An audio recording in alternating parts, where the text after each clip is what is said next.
Okay. Hi, good afternoon, everyone. Hi, Mel Felix. Hello. Hi. Hi, Yisian.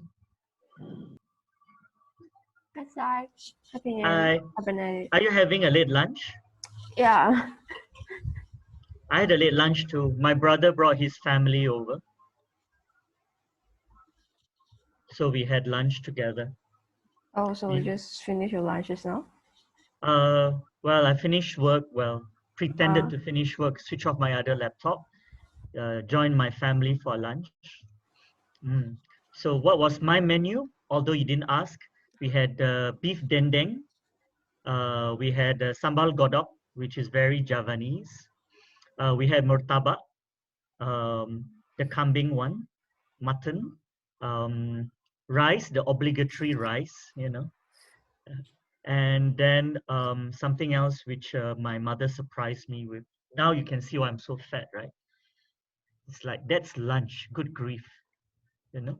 But I'm hope all of you had lunch because we always say breakfast most important meal of the day, but do not skip meals, okay?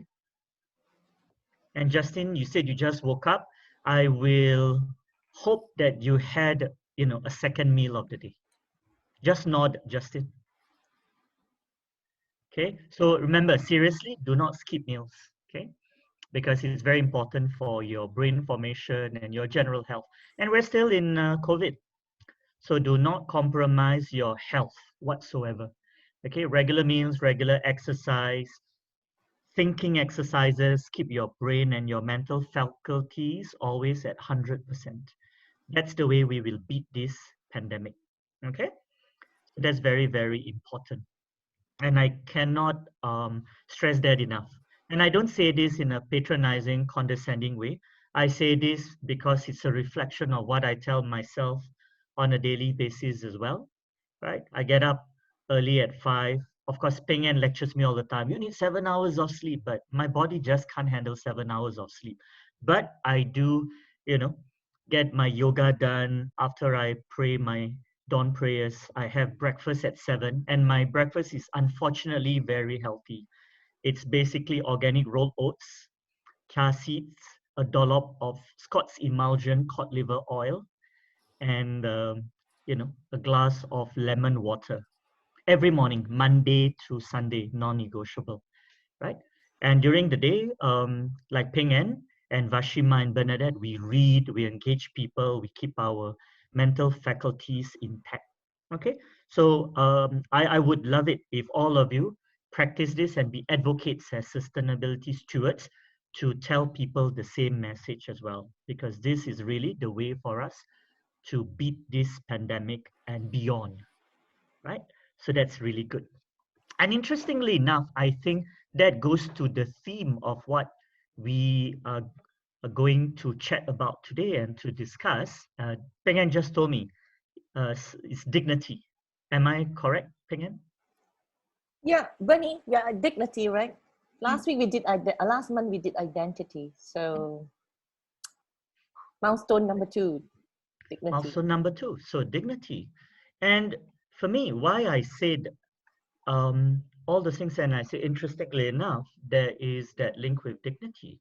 Because if you Googled synonyms of dignity or whichever search engines you would like to use, the synonyms, right, for dignity would include things like, self-respect, poise, self-value, grace, decorum, words like that. And I think what I spoke about earlier as well about keeping yourself fit, both physically as well as mentally, is to show nothing but great self-respect for yourself, right? Because that's your self-dignity. You care enough about yourself to ensure that physically you're fit. You care enough about yourself, you're dignified, that you want to always have your mental faculties about you, right? Because it shows respect for both mind and body. And the third component, of course, is spirituality, as I had mentioned a long time ago. And again, I would quickly add that spirituality is not about religion, because that's when the great confusion sets in with many people, right? Once you say spirituality, straight away people think, I'm Muslim, I'm Catholic, I'm Christian, I'm Taoist, I'm whatever. No, spirituality is a whole different thing. Religion is just one manifestation of that, for example, right? Your music, for example, reading poetry can have great spirituality, for example, right?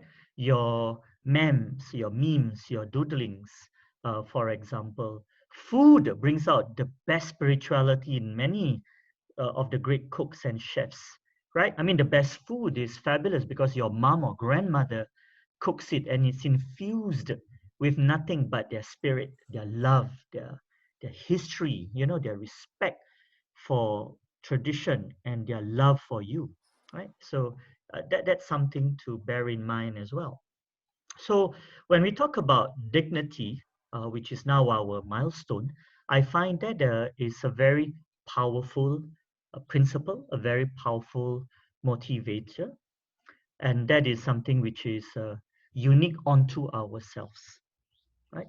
Then the other link I would throw up there for you to consider is what we've always talked about. We are our own greatest resource, right? And at the core of that resource is essentially that dignity. So I'm no philosopher, not by any long shot. I'm certainly not a chemist, nor you know, uh, particle physicist. But if you wanted to think about the analogy or the how to bring it closer, you know, we know all matter made up of atoms. When you break it down to the molecular subatomic particles. So to me, for us, when we think about how we operate as human beings and how we conduct our lives, you could argue that at that subatomic molecular level, right, that dignity should be there. That's your electrons and positron and neutrons which are worrying about, right, making us do what we do best. I would kind of propose that, not as any hard science or data, but that's one perspective, one way of looking at it. So it's not just at your core, but it infuses, right, every, you know, iota, every level of who and what you are, right? It's when you're down and that dignity kicks in and you feel, right, I'll pick myself up and move on. It's when, you know, you want to help somebody else and then you not only encourage them through words but through action. There's that molecular almost infusion. It's like hydrogen atoms, you know, oxygen atoms combining together and becoming water, right? But enough of the esotericism. It's just something for me to throw out there because you know me by now. I don't live on this planet. I tend to go off into various you know, dimensions and different areas of thought because of the transdisciplinary process that I always talk to all of you about, right? So Joan J, yes, entering the room. At this stage, I would like to just open up the floor as usual for all of you to start responding. Share your thoughts.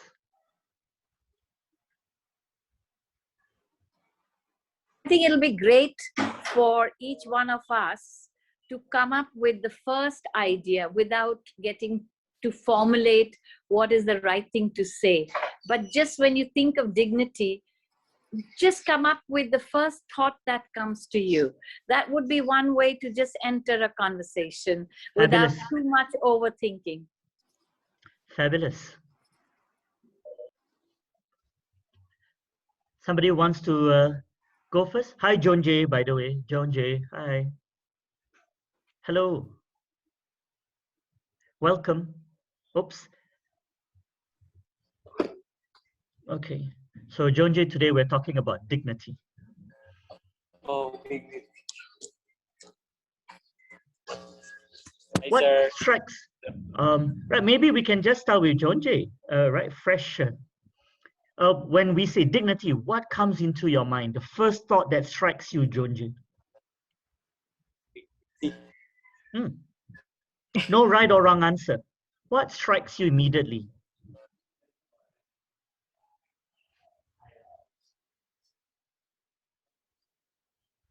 Pursuit of idea, sir. Sorry?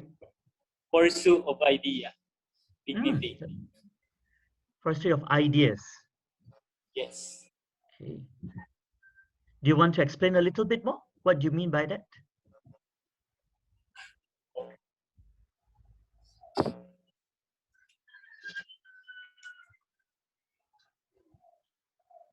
You have a strong idea and you want to share to others, sir. Okay. That's all. That's all. Right. Dignity of ideas. Great. Yes. Thank you. Right. Someone else? Shall we go round the room? Ejin. I think dignity means self-respect for me. Like to say a little bit more about that? Self-respect? So like holding true to your core values, what defines you in whatever you do. So I think that's having dignity. Okay. Great. Thank you for that. Maravik?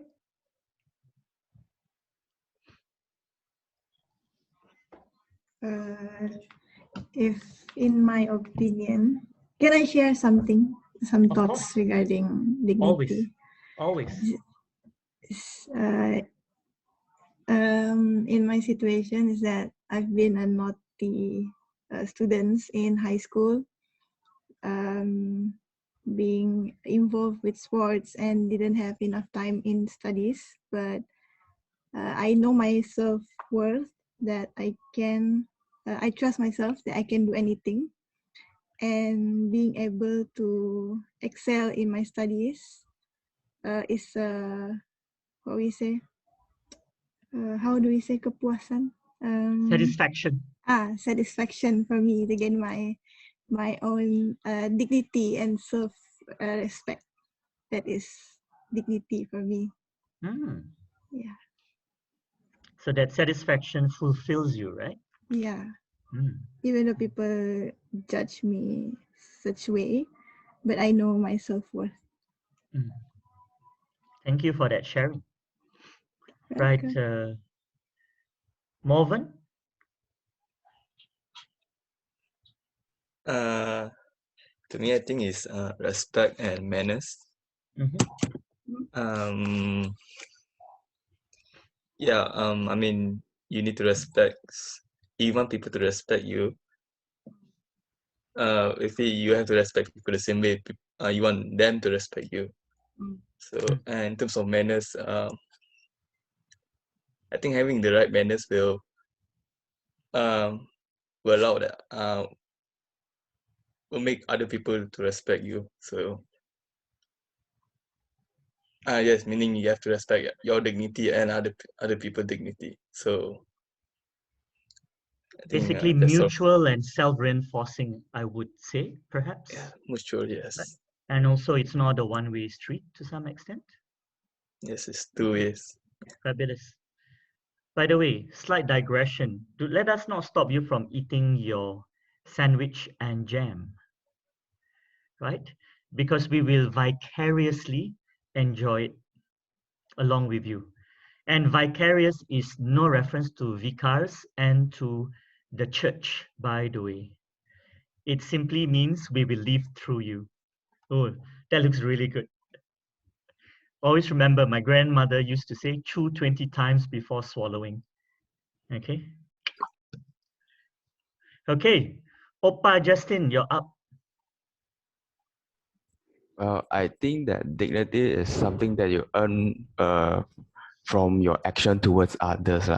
So if you want others to respect you, you have to do something right to them. Like, for example, respecting them, respect what they are, and respect what they do. So in that case, they will respect what you are in the same way. So and but if we overthinking about the dignity, sometimes it might be a bad thing, as I have my friends who emphasize his dignity and doesn't want others to disrespect him. So I think it's another is in some extent is like not really a good thing when you emphasize dignity too much. Yeah, so that's my opinion. Thank you, Justin. That's certainly a different way of looking at it, and certainly, you know, very, very, very, very interesting. Thank you. Okay, Amir. Can I Yes, Amir. speak there? No, guys. Okay. After you, Felix. Go ahead. I think dignity is our pride, our self-respect, what we call self-esteem that we have in our oneself, our pride as a person.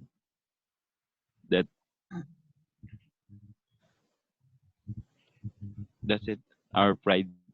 Your pride. Okay. Yes, pride. Thank you. Good synonym. Okay. Who's up next? Yeah, I think Amir? I'll share something. Yeah, thank you. For me, dignity means not only possessing strong morals, respect, but following through on them.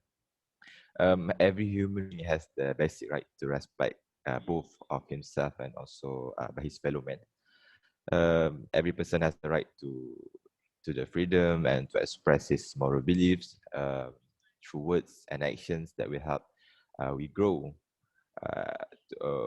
as we use our talents to help others. People also have the right to be fear, to find peace and understanding and acceptance of who we are, but not only to the extent that our rights do not intrude the rights and belief of others.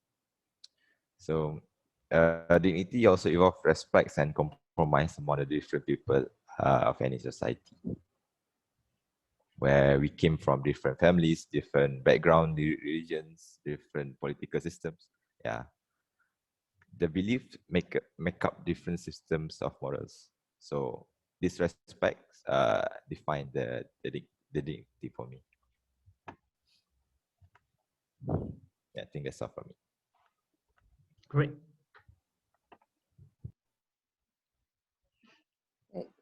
There is that respect of differences, right? That is really coming up, isn't it? The word compromise comes up.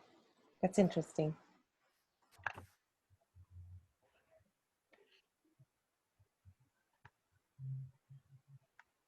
Okay, next up. Because, you know, quick one side, sorry. I told Vashima yesterday, I cannot compromise. So that's why this is a very interesting learning lesson for me. We'll share that story. Please do. Later. Yeah, later. Okay, next up, somebody wants to go? Nika Kimberly?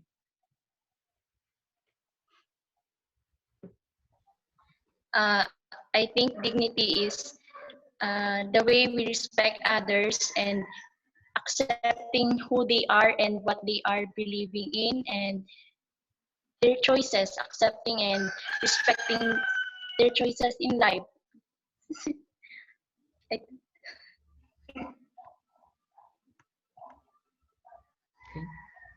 Like say a little bit more about that, accepting choices in life.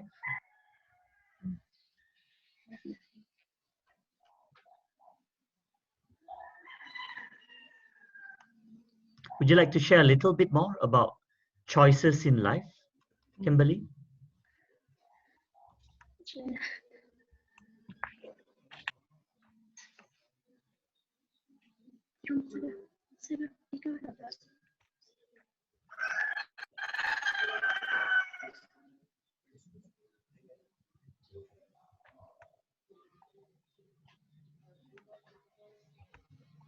No, never mind. It's okay.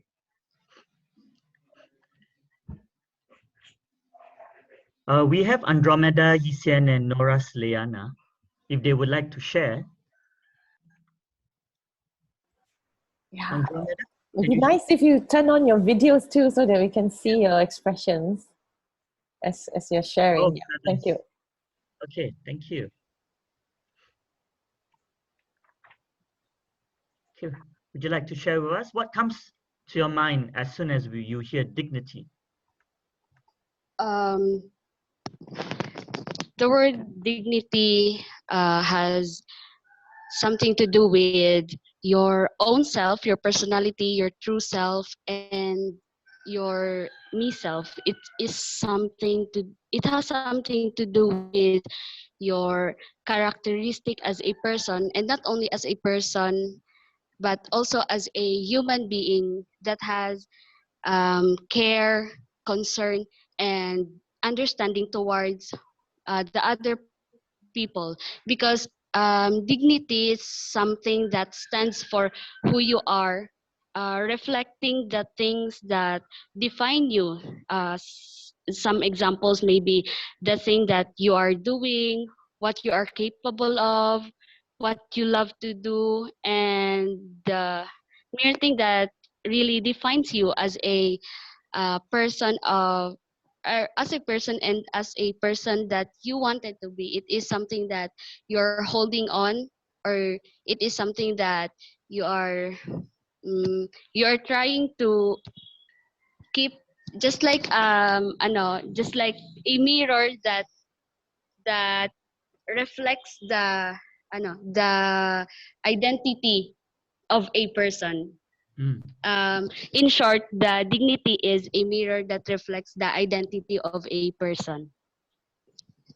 That's it. Thank you. Well, that's a very powerful metaphor to think of it as a mirror, right? And the mirror can reflect yourself, but it can also reflect the inner you.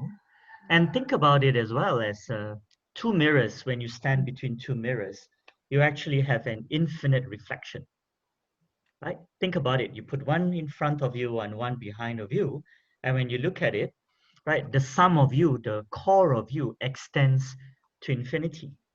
Not 9,999,99999, but infinity. So that's a very powerful extended metaphor, I find.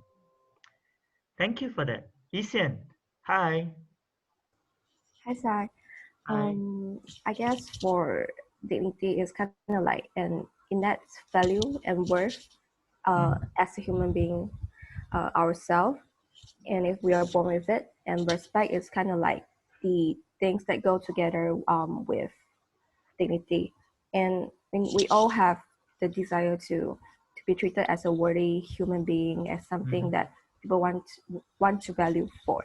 And we kind of become like not that worthy, we don't have that dignity if we start to act like not considerate towards the others as well. So other than respect yourself, to have that dignity, you gotta respect the others as well, and to make the dignity assist in both ways.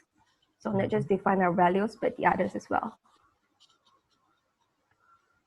Thank you for that. Great. Okay, let's see now. Anybody else? Noras Leana, would you like to share? Well, we don't see you, by the way. I'm not in good health, but okay. Oh dear. Are you okay, Noras Lena? Yeah. Well, thank you for still being here. Even though you're feeling unwell, we hope you feel much better soon, okay? For me, what comes first into my mind when we are talking about dignity, for me, dignity is quality, someone's quality. Synonym with pride. If you know how to protect your dignity, people know how to respect you. For me, dignity is self-respect. Okay, good. Thank you. Very powerful word, protect. What did you say again? I didn't get it so well. Do you mind repeating for the benefit of Bernadette? Dignity is someone's quality, synonym with pride. If you know how to protect your dignity, people know how to, maybe you know how to respect you. It's talking about self-respect. It also suggests how you conduct yourself, how you project yourself will then also, right? Let others see how they should be treating you. And as one of you had mentioned as well, right? It's also mutual. It's also self-reciprocating, right? It's a two-way street, right? It's you showing up and then expecting from others, and when others show as well their dignity, and then you know how to honor that, how to reciprocate, how to oblige as well, right? So I think that is very powerful words, and certainly a powerful way of looking at it. But I also find that dignity can often indeed be one way, in the sense that you don't necessarily need for others to lead the way, for example. I find that quite often you, again, as your own true resource, as your own sole resource, lead the way even in terms of projecting dignity. And in that sense, I find that dignity is like a blanket, right? It's so much part of you. It's so much part of your personality, as more than one of you had suggested, that it then affects those around you, right? For example, if you're kind to strangers, to animals, to everything around you, that kindness shows in and of itself, and others respond well as well in general to that. And when you are dignified and you show people through your thought, your deed, your action, dignity, people tend to reciprocate as well, I find. So it's a useful thought as well to think about, when should you always expect others to show you dignity first, before then it becomes mutual, before then you should pay back in kind. And when, for example, you should be the one to show that this is me, and I am dignified, and I hope you will treat me as such. So it's become an entreaty. It becomes, like I said, a blanket, a comfort blanket for people. And then they get positively influenced by you, right? And that, I find, is also a leadership thing, a leadership component. When you are dignified enough and you believe in your core values and you are solid and credible, right? People then feel very comforted and people feel dignified around you. Cast your mind back to instances, maybe it's with your parent, a teacher, a group of friends, when you just felt, that yes, this is a moment when you feel very sure, very confident, very dignified, right? And it's because of that, when that aspect of leadership comes out. So I would throw that out for all of you to think about, mull about, and consider as well. Right? Sai, you mentioned dignified, feeling dignified a few times. Yes. What is that feeling? Maybe we are in a dialogue, so just jump in, everybody. There's no right or wrong answer. Okay. Yeah. Including Bernie and Washima. Because we forgot to tell you, Sai, we are not mentors anymore. We fired ourselves last month. Sure. Well, I'm sorry to tell you this, I fired myself from the start. Yeah. So we're just really here. I fired myself from the start. Human sharing. Yes. I'm looking at it, connection between dignity and our emotional well-being. I think there's a correlation between dignity as a concept that is so closely linked to our emotional well-being. So attack on dignity or undermining dignity has immediate connection with the heart. So things like vulnerability, shame, anxiety, all of this somewhere is connected to the dignity. So I'm very what would I say? I get very engaged when I look at these cross connections between these terms and our own well-being. And that, to me, for a learner and a teacher, it has a very powerful meaning, because these are the toolkits that we need to navigate life with. So so we need to look at making those connections for ourselves. So each one of us, we have examples where you felt undermined, and immediately your emotional, you feel emotionally hacked, kind of. So those are the areas where we have to develop a great amount of awareness, so that we know how to protect our boundaries, protect ourselves. So that's where self-compassion and all of that kind of comes into play. So this can happen in our own growth, learning from the environment and our zillion interactions amongst peers and our younger generation, older generation. But if we understand the phenomena, then we can navigate better. Those are my, I get excited when I see the connections and I make the connections. Then I'm able to deal with it. Yeah. Thanks, Bashima. And, you know, I think those connections are real ones. And unfortunately, the negative manifestations are clear. I mean, we all went through school when we were at some stage victims of bullying, for example. And I think bullying is a classic example of when your dignity is trampled upon. Yes. And there goes your emotional well-being out the window. And in this era of social media and digital tools, it has unfortunately come about that cyberbullying has reached a whole different level, that even during our time when bullying was already an unwanted phenomena. Because at least with bullying, they'll take away your lunch money, they'll steal your lunch box, maybe they'll beat you, a little bit of bruise, and that's it. But with cyberbullying, they out you, right? They send unflattering photos of you, they take pictures of you, they take video recordings, for example, they tag you in social media, show you an unflattering light. They mobilize the mob, the demos, right, against you, and then you get what, 150, 500 hate mails or such, right? And that's when your dignity invariably is trampled on, and your emotional well-being certainly takes a beating, right? Thank you, Vishma. I think that it's a real link there, real connection. It's not an esoteric one. It's not an academic one. I would love to hear from the others in this room, your thoughts on the matter.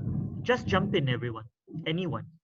We are exploring, because in something like this, we don't have a right or wrong answer. These are just insights.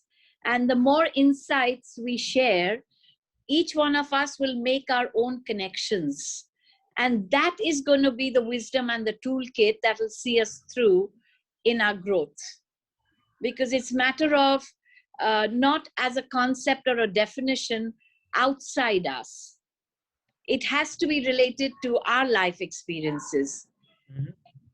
So that's what we feel would be most useful to discuss, with keeping your own memory, your own subconscious anxiety, if there is any, and to understand and link it to yourself. So then your identity and your dignity issues are going to find more connections with your life experiences.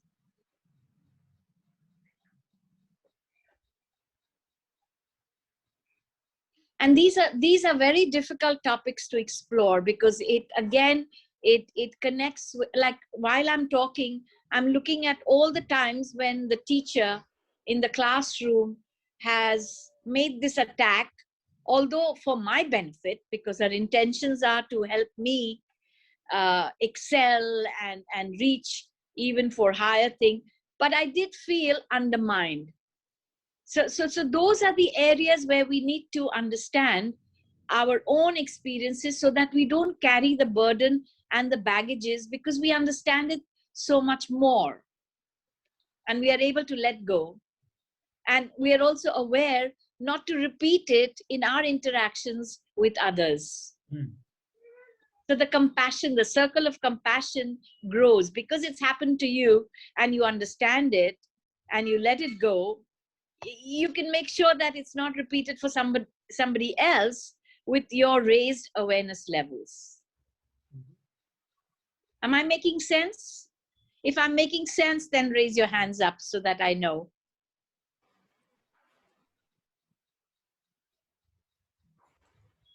So Vashima, is it like you have to experience it, right? I'm coming to a point where I have this understanding or even a conviction that actually, as a human person, you have to learn every aspect of being human, including all the emotions, because you can't really read it, you know. You can read of it in a storybook or in a novel, or you go to plays, theaters, etc., right? And then those emotions get evoked in you, but when you really understand it is when you've actually experienced it. And there is no way not to experience an entire spectrum of emotions, because that's life. Unless we are a recluse and don't want to interact. But here we are getting ready to interact with the world.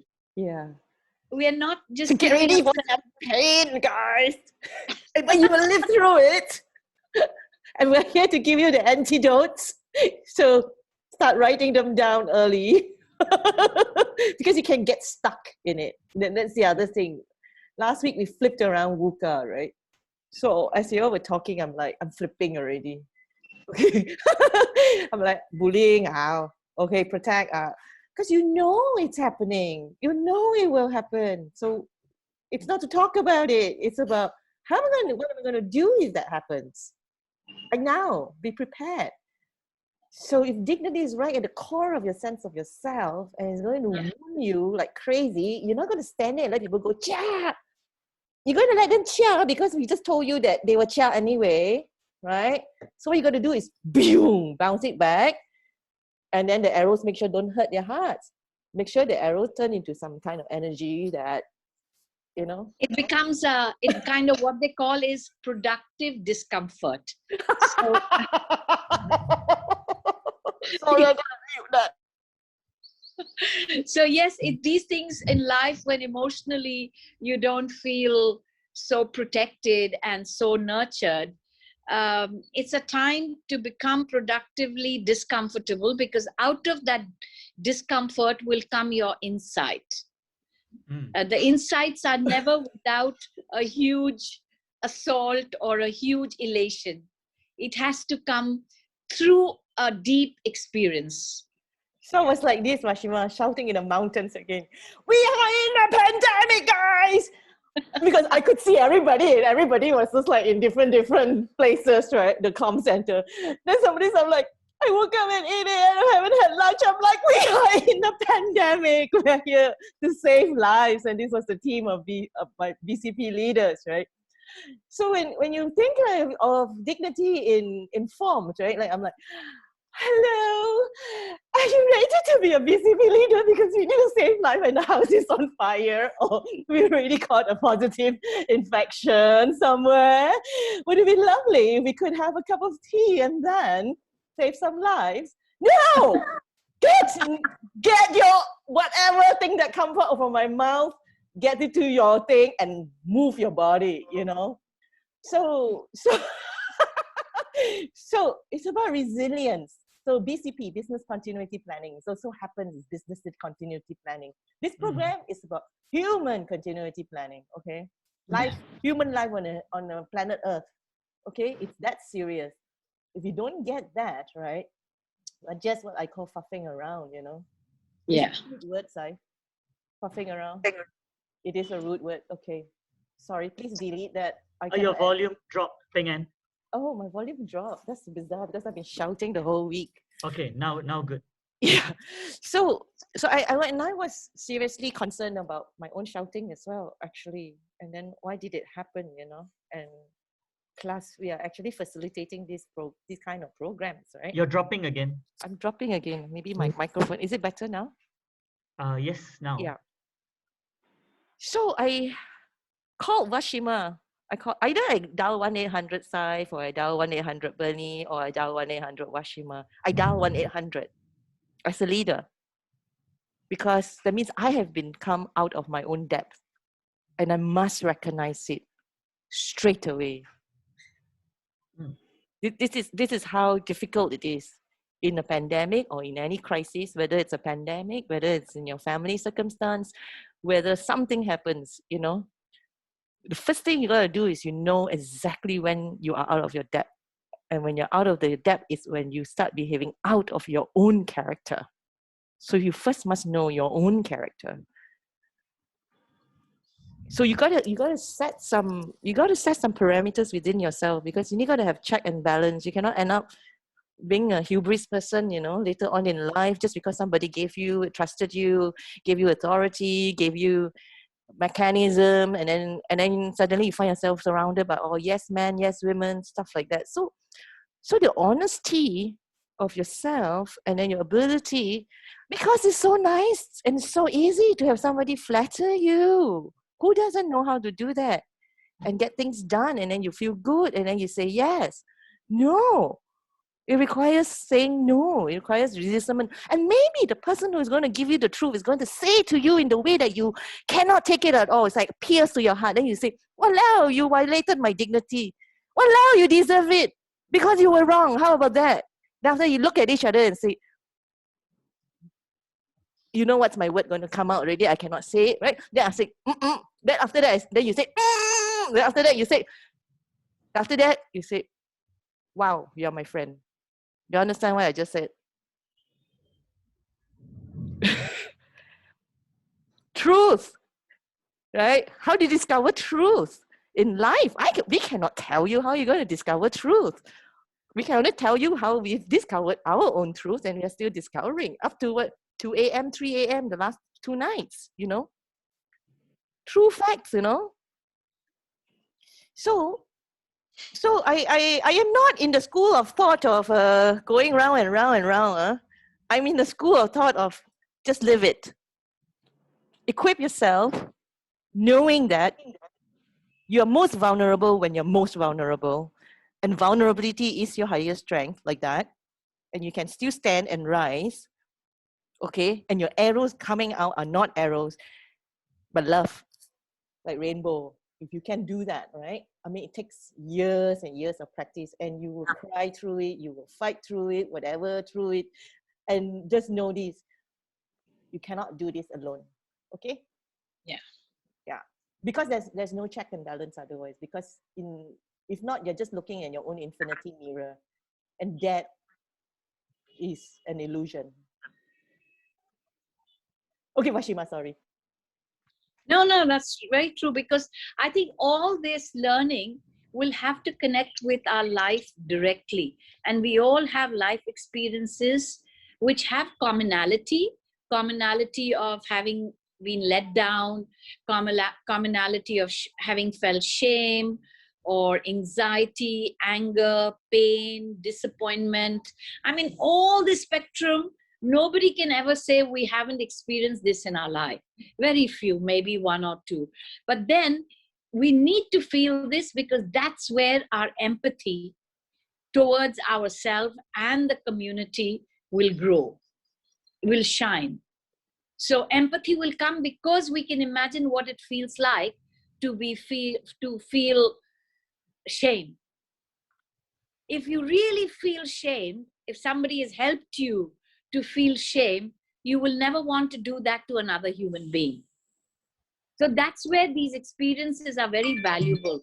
So it can't be poor thing, poor me, poor, oh, how sad my life is, oh, everybody is against me. Your worldview can no longer be a negative one, because you are learning lessons from everything that life is throwing at you. And that has to be welcome, because you're jumping out of it and saying, I see what's happening around. You cannot take an assault personally and get yourself so underground that you can't rise up. That's not a leader. So your leadership, while you work upon yourself, is preparing you to be a leader in the world and community and society, and be the best version of yourself as you are growing. Because there is no capsule, there's no prescription in life anymore. Even with COVID, we can say, okay, this is a prescription, this is a prescription. But then the virus changes its strand. And all of a sudden, you need to have another one. So the world is no more prescriptive. It is a play of possibilities. And for that, we need our emotional well-being very well developed. And it will always be a process. We'll always be in the making, because the challenges are going to get even more difficult for the world, more complex. Relationships are going to be tested like never before. Like, I'll tell you a quick story.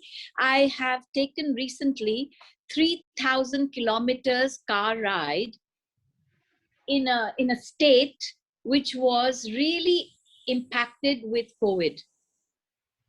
3,000-mile car drive. I was driving 300 miles a day to get to the next city just to listen to people's COVID stories. And it is a reality when they said that when my so-and-so died, we didn't have anyone to take them for cremation. So these are real hardcore stories. And what happens when one part of the world is experiencing the greatest calamity that can hit humankind in recent years, we are still stuck with, oh, in social media, she didn't like me enough, she didn't care for me enough, he said this, he didn't look at me. We are, on the other hand, so absorbed with our little minute world that we can never reach out with the generosity of human capacity. That's what I learned. So suddenly, my minuscule world of pettiness, I just dumped it somewhere. I can never go back to being a petty person. She said this, she said that, she didn't listen to me, he said that, he didn't listen. It's of no consequence anymore, because there are much larger issues where I can be available to make a difference. So what I experienced and the lesson that I took away from that is my making. So each one of us is capable of taking the highest lesson out of life circumstances. That's how superheroes are born. And we are in the process of finding the superhero in us. Each one of us has it, whether we agree or not, whether we see it or not. We were born to be superheroes for ourselves and for the world around us. Do I make sense? I understood that. I had a pep talk from Shima Mama just yesterday, so I understood it. So let's have some kind of response from you, because this is a dialogue. This is not one way. And we all get emphatic because we are all hardcore learners from life. We are not looking at books anymore. We are looking at life very closely. We are examining our everyday actions, everyday response, everyday words, everyday actions. That's how we can become a resource to ourselves. So let's have some, just say some, or sing a song. I mean, whenever we get too cognitively troubled or shaken, best to sing a song. Because these words are going to sink in and it'll help you just reflect. Who wants to sing a song?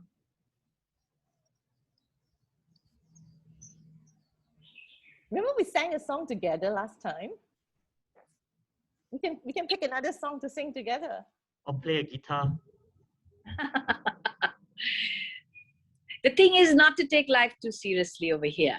It'll happen because we are part of it. We have made a commitment to walk together for 18 months before we see each other. I think this is part of it. All the exchanges we have when we listen to you, when you listen to us, and we dialogue, some of that will stick. I think so, there is a particular skill, right? There's a particular disposition, like you say, don't take it so seriously, and then it happens, and then you go, wow.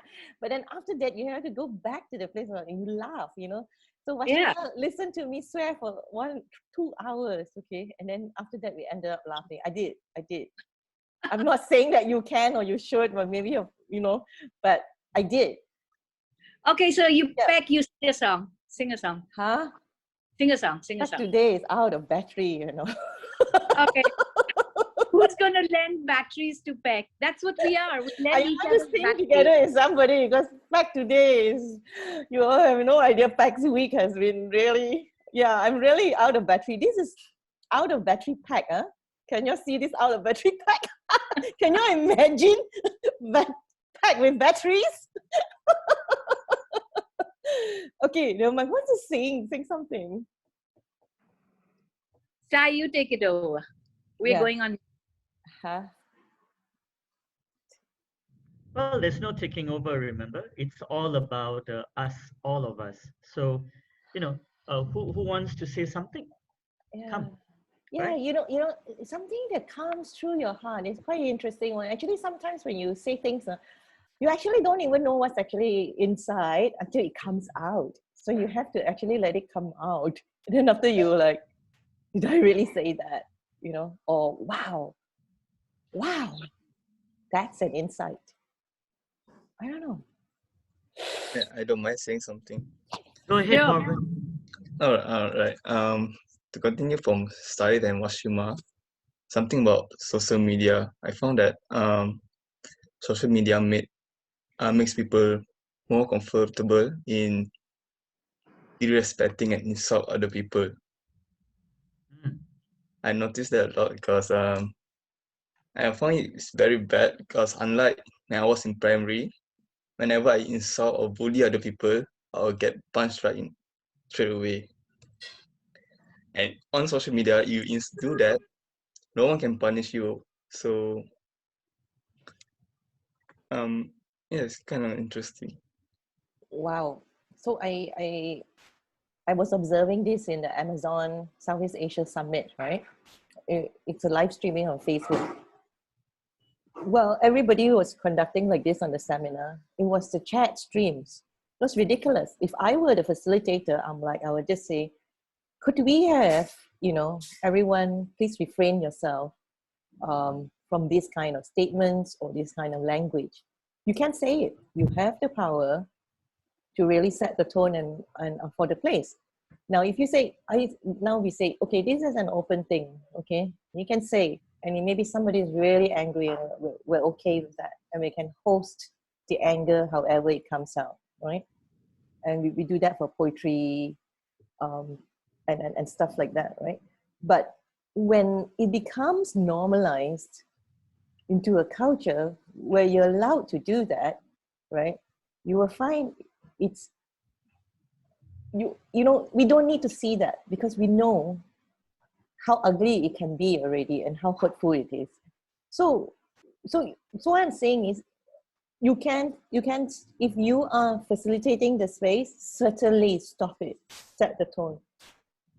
And if you are the one doing it, what does that say about you? Because, nobody is going to set rules to guide your actions, for goodness sake. If you become a rules-based person, then your identity is of what? You can't self-determine and self-drive your own choices. You don't talk about empathy and whatnot, right? I mean, you ask, so you say, do I need to be punished? before I can tell myself that's not a right thing to do, then something is actually even also wrong, right? But Moven, your point was good because the teachers were setting some behavior codes and all that. But you see, the deeper heart of it is it's not to regulate behavior. So dignity is the word of TUBE, right? The Economics of Universal Wellbeing, as the governance approach of TUBE, you know. So it cannot be rules-based, you know. And I do, my portfolio at work is corporate governance, you know. If I were to rule-base everybody, no need to do anything already. Might as well get the AI to do everything. No. And in my professional training, there's one thing that determines why I'm the one that signs off and not an AI and not another person as a chartered accountant, right? It's my professional judgment. And I call it my call. So I'll look at a leader, I'll say, what's your call? If you are in charge of that portfolio. There is no, I don't know. Because you're the leader, it's your call. What's your professional judgment? If it's under professional circumstance and you extend that into personal or whatever sphere you're in, right? So it requires a human. There's a judgment to it. And if you don't know right from wrong, how are you going to make that judgment call? So Washima and I had this dialogue, right? And I say, I cannot compromise on certain things. I cannot. No way. Because I would lose myself and I would lose the work. I don't know how to explain it, but if you have to be in a place where you are the one consistently having to make that final call after you listen to 9, 10, 20, 50, 100 people, and because you are very aware that your decision impacts directly this number of people and multiplierly even more, then you tell me, do you need to know or not what is right from wrong? Need or not? If you are the one who have to press that button or sign off, need or not? With or without rules? I don't think so. Huh? I don't think so. You don't think so? Need lah, that means need. Yeah. Yeah, cannot be, I'm not sure, right? So the preparation for life and leadership is like this, you know. You get opportunities, like what Shima say, you just look at everything as an opportunity, right? And as a gift that life is giving you, that circumstances are giving you, however it is, you know. It may be adverse. Actually, if you get the adverse stuff early in life, maybe even better because you're younger, you know. You're stronger, your neuroplasticity can form better. You can make better choices in your relationships, in your circumstance. So see the worst adversity as your highest gift that was gifted to you, right? If you can see that, because it will give you your clarity. And then once you have that clarity, right, it's just driving it wherever you go. So you can say, wow, so Moven, your point was very good. You noticed it, right? Then say something about it. Then do something about it. You know, whether it's your peers, whether it's the person directly. Maybe you don't want to find the engagement, you know. You know why schools, suddenly you have a fight, right? Then everybody goes into the discipline room, right? Then they say, why do you hit that guy? Because that guy was bullying that guy. You know? Yeah. Things like this happen in life. Maybe in a different way, not like in a school way. So then as the principal or the discipline master then, or mistress, then what do you do, right? Those are the fine choices. You cannot take out a rule book and say, you hit him 3 times, now you go detention class. You hit him 5 times, now go, you know. Oh, that's okay, point taken. But I think, you know, Peck, when you use the word neuroplasticity, then these highly charged experiences, adverse or joyous, they actually work in our brains to help us develop this self-regulation and self-advocacy. So those are again connected to self as resource. And in that, the dignity plays connections with your emotions. So we should be able to see that how all of this, if we want change, and now enough of test and science tells us that we can change the way we process stuff. We can change the way we react to the world. Because the brain, when it is still able to, because of the neuroplasticity, we are still able to grow in the direction that we choose to. So that's where the self-regulation, then nobody needs a rule book to tell you how not to engage in negative situations. And that is part of leadership. You don't have a rule book anyway. You have a general law and in a country, you know, and then maybe some countries, whatever regime, whatever adults who run it, however they run it, right? But your daily affairs, right? You don't have a rule book. Test it later on. Your next encounter with the next person, whether it's your friend, whether it's your parents, whether you don't have a rule book, you know. Then how come it's still functioning? Then how come certain encounters are so good and some didn't come out right?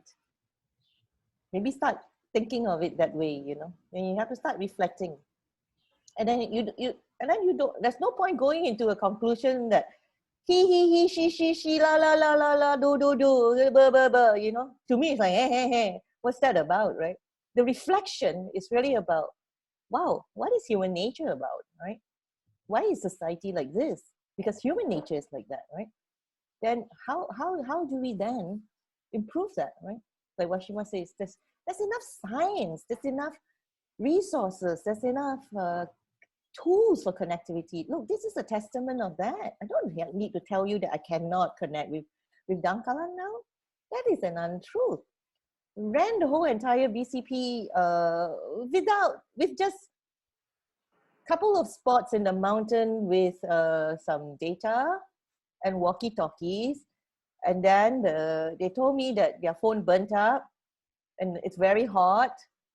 I'm like, okay, log it down. Battery packs cannot survive. Your battery in your phone cannot survive in the temperature where you are. Can you call an umbrella? Can you go into the shade?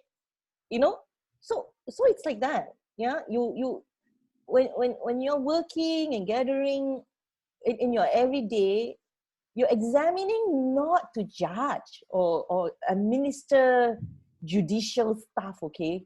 This person did that, therefore this person needs to be punished. This person owe me this, therefore this one needs to give me back and plus some ROI or you know, I don't know what people do with their lives, okay?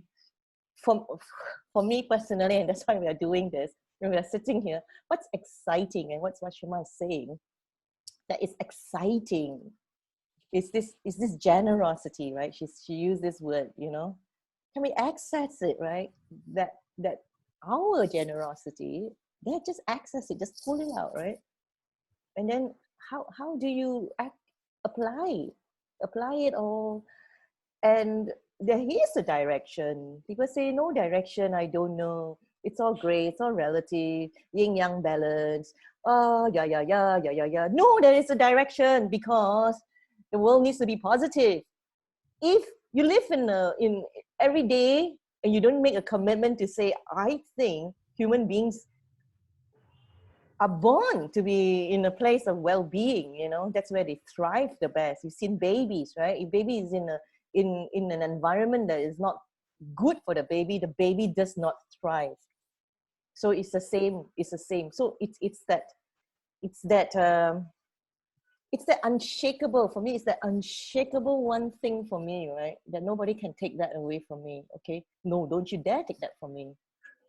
Because that's my commitment. I believe in a world that is good and beautiful and that people, and it does not mean that we get to look pretty or calm or fancy or full of decorum and be able to speak so well, you know. It's really that heart of the attitude of the commitment, right? That fight, right? That Washima is talking about, that superhero thing, right? don't even call me a hero because it sucks having to do this, you know. But I mean, that's I don't. Does that help explain this? What I'm saying? And do you all have responses to it?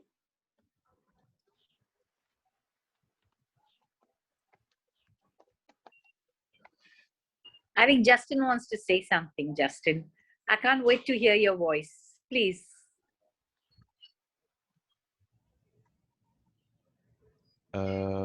I think that even though we expect the world to be full of positivity, but if we expect everyone to be positive to others without looking seriously to their negativity, I think they will generate another negative effect as well. So for example, I think like in Japan, they usually treat others properly with well manners, but then they hide their negativity inside.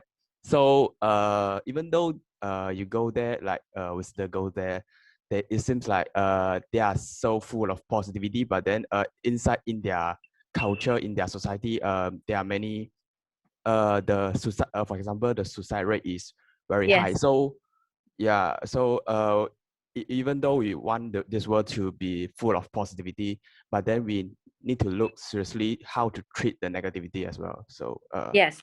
that's my opinion. I think you said a very wonderful thing. It's not about all the world through tinted glass, you know, rose-colored glass. It can't be, because there is good, bad, ugly everywhere. But what we choose to concentrate and put our energy on, also through being self-compassionate. You cannot be too harsh. I mean, you cannot bottle up stuff. If something is agitating you, or you don't have to pretend to be nice. So there is a word which Peck and I use, to be authentic. To be authentic. But it doesn't mean that in your authenticity, when you're angry, you are still using very sweet words which you don't mean.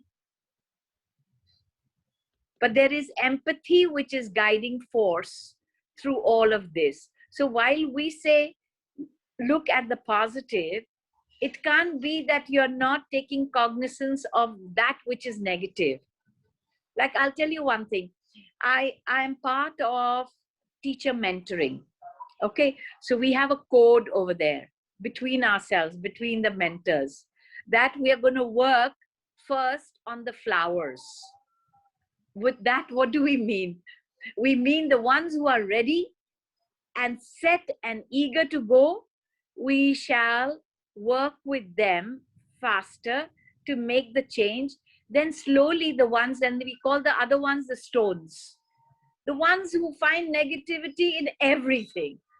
Every good idea they want to shoot down because they feel cannot.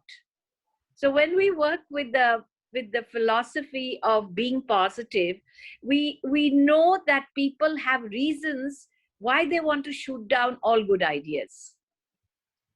It has become part of their nature. And then you go dig deeper and you realize that their own circumstances have given them everything to doubt, to be negative, to be skeptic, to be bolder, like to put roadblocks, because they haven't experienced the joy of, let's try it. Let's give it a shot. If it doesn't work, it doesn't work. Because some of them are so stuck with, we don't want to fail, so we'll not try. So there are many complexities of human minds. And then when they see that the ones who are willing and able to try and able to take risk, able to be okay if they fail, then they look at this group and they say, why God, they're having more fun, you know. We are sitting and grumbling and being negative while these guys have already achieved. So slowly this group influences the other group.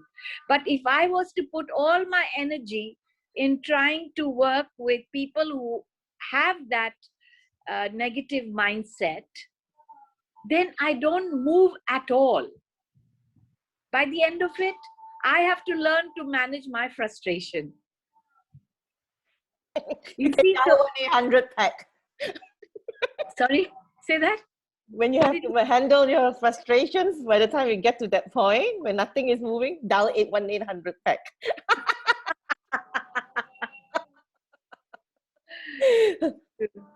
Bernie, just now that you've been such a good listener, can you just summarize some of the things that we are going around in circles? Okay, I've been listening and listening, active listening. So I have put together all the things that everybody has said, and there are 16 points, okay?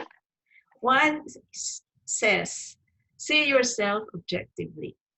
Then you mentioned about emotional well-being equals dignity. Then there's capacity for feeling. Saif said something reciprocal. There is receptivity. Somebody says that we mirror ourselves. It defines the person. Ming-An says there is goodness, there is truth, there is beauty. Another one which I find interesting is not to emphasize too much the dignity, which is very, I think that is a bottomless thing. Not to emphasize too much dignity. Another one says, I don't know among you, said strong morals. Another one says core values is what defines you. Then you say empathy. You say experiences. You say not to take life seriously. Another one added one more, authenticity, and not to emphasize negativity. Another one says freedom. And then Saif said, how do you relate freedom with dignity? And then it got stuck. She couldn't elaborate on that. No. But actually, yeah, if you're free, you have the free to make a choice. Then if you choose good, your dignity is uplifted. If you choose wrongly, your dignity is debased. That's why a person who does not have any meaning in her life, she commits suicide.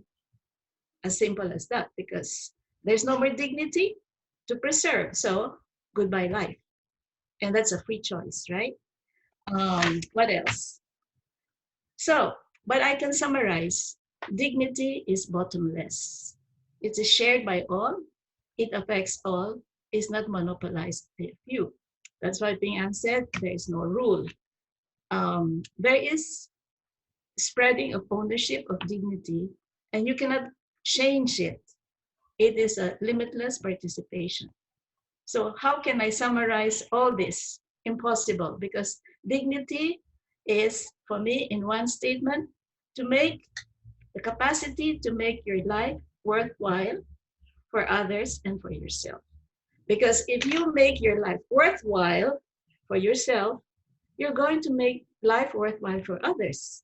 So all of this can be packed in one statement. Dignity is the capacity to make life worthwhile for you and for yourself. If you think of that, you will be able to put all the things that you have been talking about. Life is worthwhile for you and for others, therefore you respect. Life is worthwhile for others and for yourself, therefore you'll have a good humor. Life is worthwhile for others, and there's no rule, because you're the one, you want your life to be worthwhile, so the other one has to make life worthwhile. So that's why I put the first journey is identity. We discovered that identity is not enough. You may have an identity, but you don't have dignity. Now, that's why you go deeper. And then Ping-An said, identity is what? You may be the richest man in the world, but you don't have dignity. You can be the poorest person in the world, but you have dignity because you're able to have the sense of wonder. You can appreciate nature. So the first step was identity. Now we plumbed over the dignity. Dignity is everything in life that makes life worthwhile. That's my summary. Well, I cannot hear. Yeah. Thank you, Bernie. That's all. In one sentence, life is worth living. I would love to get some responses from the stewards around the room. Yes. At least I just put together all the things that I have heard. And then for my own contribution, that's what I thought. The capacity to make our lives worthwhile for yourself and for others. Oh, that's beautiful. That's Beautifully said. Beautifully said. I would love to hear, like I said, some responses I would from like to see what around the room. Yeah. As you say, there are no mentors here. We are all learning from Exactly others' reflection. Yeah. Anyone? Any responses? Or you would like to add to that, perhaps? Hi, Keith. Back from school? Say hello. Say hello. Hello. Hi. You know who they are? You're the Coco Entertain, huh? Uncle Saif is there. Yes, Uncle Saif is here. Hello. Hello, Keith. Yeah. They're all over the world, you know, Keith. Yeah. Okay. See you later, buddy. This was a very, very, very enriching sharing, huh? Yeah. Amazing. Wow.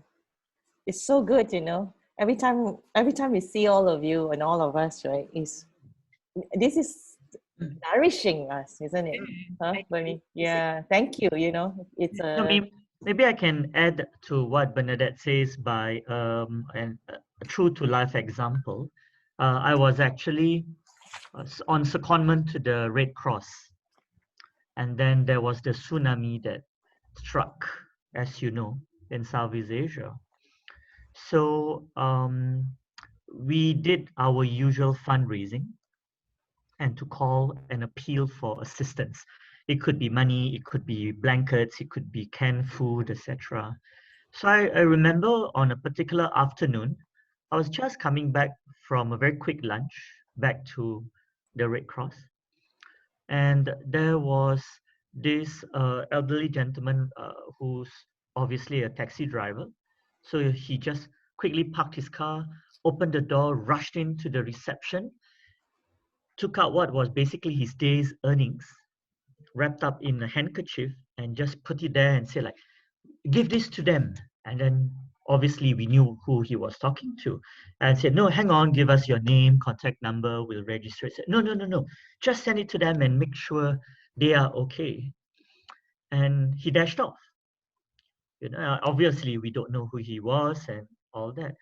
But what I wanted to share with all of you was how deeply I was not just impressed, touched, and greatly and positively affected by his actions. And I think dignity sums it up for me, everything that he did. And it's related directly to what, you know, Bernie was talking about just now in her excellent and succinct summation.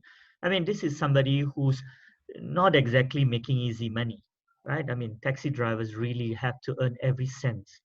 And he's not a spring chicken either, elderly gentleman. And it's very clear that those were his day's earnings because they were wrapped up in, you know, his handkerchief. But he wanted to make life worthwhile for others. And he was sure of his values as well, right? To share, to give. And what is that if not dignity, right? The dignity of having lived a life or without shame, with pure honor, of, you know, earning every cent you earn the hard way, which is through his own hard work as a taxi driver, and yet not hesitating to help when there was a call for help. And he didn't need credit. He didn't need to leave his name, his number, and I'm sure he didn't even count what he had, but he knew it was substantive, right? I don't think it was $20-30, right? So I thought that, to me, and I still remember that incident, although that was a good, easily more than a decade ago, right? When it did happen. And so that, to me, summed about the dignity of life and the dignity of sharing and making it worthwhile for others as well. So I thought I shared that little story with all of you. Yeah. That's why when, how is it again? When somebody was talking about the social media, how come at the time when you insult other people, you're sanctioned. But today, anybody can insult you in social media or in Twitter. Nobody makes a move because for that person who is doing that, I think without any judgment, life is not worthwhile. And they want to make life not worthwhile for the others. It's as simple as that. If you make life worthwhile for them, then you will make worthwhile for yourself, and then you will not do what you're doing right now. It's a very simple statement, but it's always good to remember that when you are confronted with like this social media thing, why are people doing this? Very well said. I'm really benefiting from this program, you know. Maybe subconsciously we have set it up so that Vashima has the timeline she was given the first time. She said, "You are your own resource." And for some, this stuck to them. This is the thing that I learned. She said, "I am my own resource." So for me, my nugget in this 1.5 hours is summarizing, or maybe giving my own version of what dignity is all about. Life is worthwhile. Yeah. Yes. If you make life worthwhile, you will preserve your dignity. And if your dignity is not there, life will not be worthwhile. Yeah, so that's why you will go around cleaning things up, making them sparkle, you know. And if things are broken or not right, you will fix it because there is a goal, right? There's a direction. That's what I mean. Life is worth living. I'm still like very determined that we sing together. Okay, is there a song that has this worthwhile thing? Okay, and I've learned how to snip all this stuff on iMovie already. You know, who wants to join me? So then I can cut them and put them on stuff. You know, so we are 1 minute to closing. But if you want to sing a song, I can close this, and then after that, we record our song. And also very quickly, Yi-Sian, we did get your email. Again, you send us stuff too, right? So we were talking a lot today before the session about pedagogical documentation. So we have received the stuff, so we're acknowledging that you've sent us, and thank you very much. And the work last week was actually phenomenal, okay?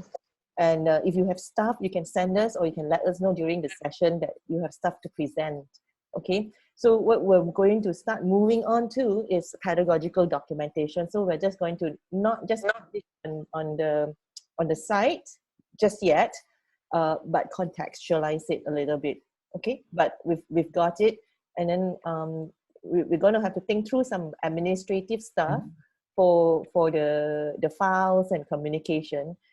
Saif, I don't know if you want to do it today or you want to do it the next session, because we're already at 4 o'clock now.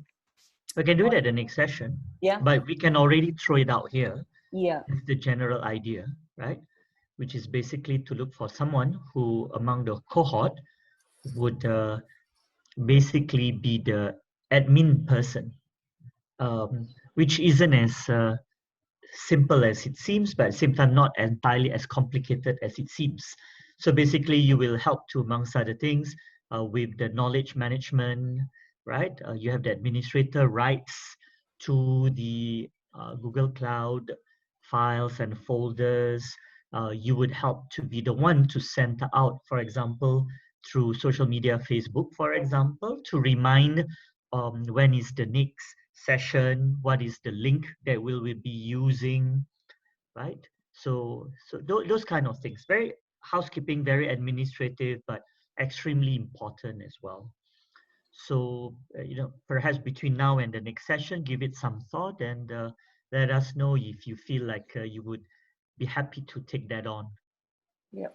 And last week I had already requested if Ajin and Nika would actually do the kind of like the basic attendance taking, or so they're already part of kind of on a watch list for this. So, but I think we need to kind of formalize it a little bit more about the administrative piece of the, I don't know what it's called. Yeah. Yeah, if we can get a list of all the participants in the program, that would really help so that we can take their names. The list is readily available. Yeah, for sure. Yeah. In fact, if you notice, in my earlier correspondences, everyone was always copied when I wrote to, the cohort. So, but I can, I guess, easily send that list, that table. Okay, thank you. So Not an for issue. Malaysia, it's Ejin, and Nika is for Dangkalan. Dangkalan. Yeah. Fabulous. So the other news is, sorry, we're running over, so I'm assuming everyone's okay with time. Yeah, just a little bit. We've got good news. We've got second cohort 2 starting in April. So definitely one group from Kenya. The other group from Kenya, I still have to go back to them and see. They've confirmed we've met them, but they haven't sent us the videos. So I'm assuming it's 2 groups from Kenya, and a few youth stewards from Hong Kong as well for cohort 2. So the Hong Kong group was split into cohort 2 and cohort 3, and cohort 3 is slated for August, and that would be Japan and Hong Kong and Cambodia, very likely. The Singapore piece, it's I'm still not able to visit the school that I need, because it's Melbourne Specialist International School. So the youth stewards there would need a different kind of preparation. So I had a work emergency in February, and that tripped out all my schedule. So I'm still catching up, and hopefully they are able to join April. We're also thinking that the BB interns can also start joining this youth stewardship program as well. So we're kind of like bringing in a different type of experience already. You can see, right? Which we didn't even plan at the beginning of the year. You can see how this thing is, how beautiful it's evolving, right? The possibilities. It's organic, it's growing. Yeah. Just to let them know that Peng An said BB interns, so Bilberries blue interns. She did not see baby interns. I know some of you misheard that. I started seeing glazed eyes and like, baby interns, we're getting baby interns. I know. BB interns, Bilberries blue. Trying to say too many things too fast in too little time. just to help the rest of those of you who are like suddenly had glazed look in your eyes. So Bilberries blue again. We've had programs and experiences collectively, right? From actually even baby programs, we did do baby programs. You've met Keith, right? So for baby, early childhood, elementary school. So then we zoom up to youth. So now we're kind of just before the session was saying, we might need to look at the adolescents, which we did, because we had a micro summit where that age group, it so happened they were that age group, and they had run the micro summit. So it's interesting how Bilberries Blue has evolved in understanding that although it's about sustainable entrepreneurism, at the heart of it, it's actually about different groups of people, right? And different age group, and Vincent had also said, different age group has different needs and developmental needs, or their life choices as well, right? So I think the strength and the heart and the core of our work is really this, before we even go into the sustainable entrepreneurism piece, because that's a how and there's a what, that's a tool, right? Toolkits, but at the heart of it is of Bilberries Blue is people and people dynamics, as we discovered today, right? There's no one answer, right?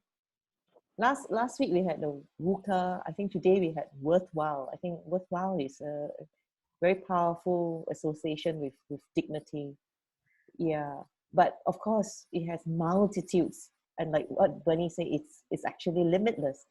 So, and then the dialogue with Saif from the governance piece, right, about why of all concepts, right, of governance and all words, right, that he had chosen this because he had to listen to me for at least 3 years, okay, before I said, Saif, we gotta have an answer. And you have to write the paper by tomorrow. You know, that's what friends do to each other. Yeah. Take a photo. Huh? Take a photo. You see, now everybody's addicted to this. Hey guys, look at my glove. Okay. Can we ask the ladder to make an appearance? Don't. The other one, Nora's leg. Jean, Yeah, Yeah, you were looking ask okay, the Nora, ladder even to though make an you're feeling appearance a little when we take photo? The floating ladder was very, very cute. What's the thing that I do? Wait, hang on. Try in remind me to okay, like. Nora is there. Yay! We Yay. hope you feel better. Okay, Okay. Yeah, Nora, you're looking all right. we will all pray you get better soon. Okay. You want to strike a pose? You all know what that means or not? Strike a pose. Strike a pose. We knew, you know, we can't run away from singing because, you know, we do have our Peace Rose record to keep going, you know, otherwise we can, it's just a one track thing, right? And so what is Washima doing this royal wave thing? Huh? Time to go, time to say goodbye. Time to say goodbye. You don't want to sing one song. You'll prepare a song. Next Sing one session. song. Huh? You prepare Next time. next session. Next month. Okay. Next session. The next session, we are going to combine and host the next cohort, okay? So it's going to be really fun. Yeah, it's going to be like that. So if someone has a ready guitar and good song, as usual, I know, see, Mel Felix Alba, Yeah, you got your want to sing guitar out. something? Mel Felix, Mel Felix, sing something. Sing us a song. Okay, sing us a song. Let's go. Whack it. Come on, let's do it. Felix has the guitar. Okay. Okay. Let's go. Game. Go.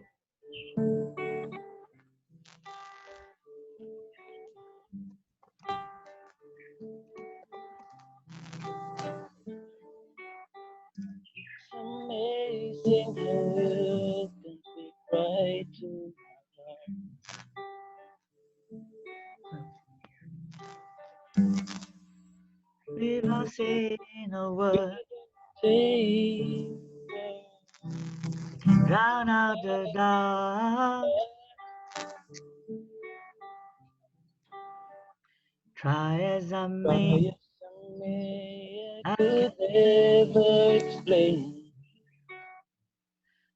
what I hear when you don't say that.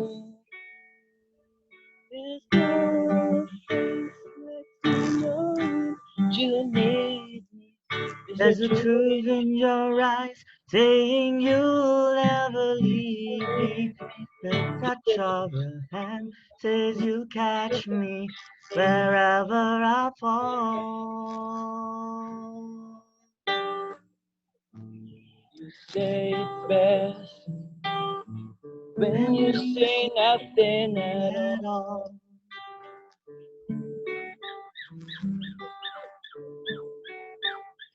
That's all. Woo! Amazing! Justin, you join next time, eh? Excellent. Lovely. My dog is very loud. That was excellent. Really Well, nice. Felix. Excellent. Thank you so much. Thank you. So let's sing the full song next session. Okay, and we'll pull up the lyrics and we'll get a couple more musicians to play. Okay, Justin, ready next week? Ready to sing, but currently I'm staying in USM hostel, so I didn't bring the guitar. Yeah. Okay, get someone to send it. You've got a month to go. Okay. All right, guys. Okay. It just leaves me to say see you guys next month. See you next month. Stay healthy until then, as always. Yeah. Okay. Thank you for uplifting us today. And keep being positive. Yeah. See, life is Right? worth living, okay? Yes, make it worthwhile. Yeah. Okay, guys. Okay. See you next month. Bye-bye. Bye. Bye. Bye bye. See you next month. Bye. Bye bye. Bye, Marivik. Bye, Dorameda. Bye Bye, bye. Junji. Amir, see you soon. Kirim salam to your dad. Inshallah, inshallah. Will do. Yeah, your radio voice. Thank you. Thank you. Bye bye. See you. Bye bye. Bye. See you.